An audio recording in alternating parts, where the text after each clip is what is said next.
Do a video of a ride back to the Portland area, and this time I'm going to provide that. Last time I had the camera tilted at an angle so low that you got mostly my front wheel and some of the road, so this should be better. Also, I realized that last time I talked a lot about the street tracker genre, but I didn't talk about any performance mods that I put on this bike, or that were on it when I got it. So those are a couple of things that are really interesting to a lot of people.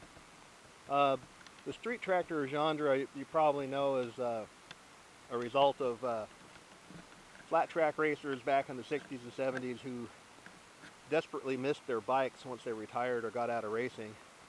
And they all found ways to legalize them by putting headlights and taillights on them. That was back in the 60s and the 70s when DMV didn't pay much attention to VIN numbers. They just said, oh, you got a bike there with a headlight and a taillight. Okay, here's a license plate, go ride it. Much different today, as a lot of people know. So that's where street trackers came from. The interesting thing about street trackers is they've got a lot of torque, very torquey engines. They tend to be big bore 4-strokes, and they do tend to be a little bit more lightweight than your average big street bike. And they're really good in the corners. And I'll tell you, if you combine cornering with a lot of torque, you got a fun bike to ride. It's almost as much fun as a good-looking woman in a six-pack, I swear. But well, not that good. Anyway, as far as the performance mods go on this bike, this is a 1200, an 06 1200 Sportster. It's an XL 1200 low. Doesn't look like it anymore. The frame, like I said, I chopped it a little bit. But this engine, I think stock, it only puts out like 63 horse or something like that, and a ton of torque. Well, this one came from the factory with high performance or high flow heads, or Buell heads, I guess, and high performance cams. So those two things right there, if you went out and got them done to your bike, would cost you about as much as I paid for this bike. This bike had about 5,000 miles on it when I got it. Only got about 6,000 now. Don't want to show that. But anyway, I also realized after I got it, I mean, that was a big plus. When I got that news, I was stoked. But right here, it's got Screaming Eagle intake. That's another like $160 upgrade, and Screaming Eagle pipes, all stage 2, I guess. So those are big upgrades right there, just the two of those.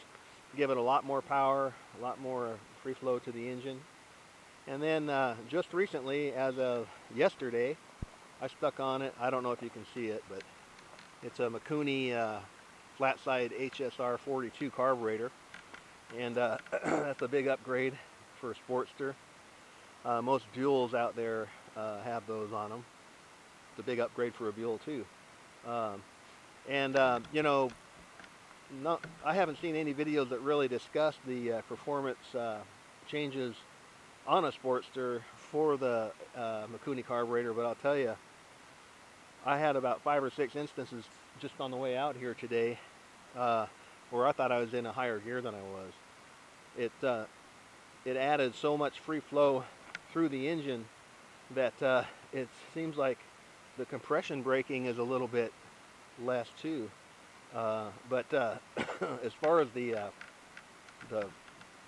bump in performance, it's there. I mean, it's about the same as when I put a Mikuni carb on my DR.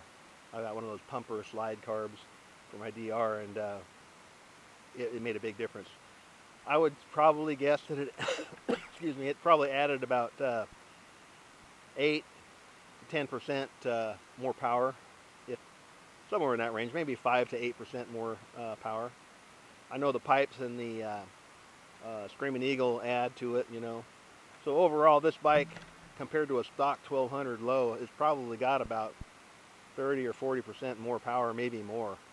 I mean, I picked up, you know, 90 miles an hour a couple times coming out here, and I didn't mean to at all. I was just rocking back on the throttle, seeing what it would do. There is a slight flat spot in mid-range, and they say that can be taken care of just by adjusting a jet a little bit. But I'll tell you, after working on this as long as it took me to get that carburetor on there properly, I don't want to take it back off for a while.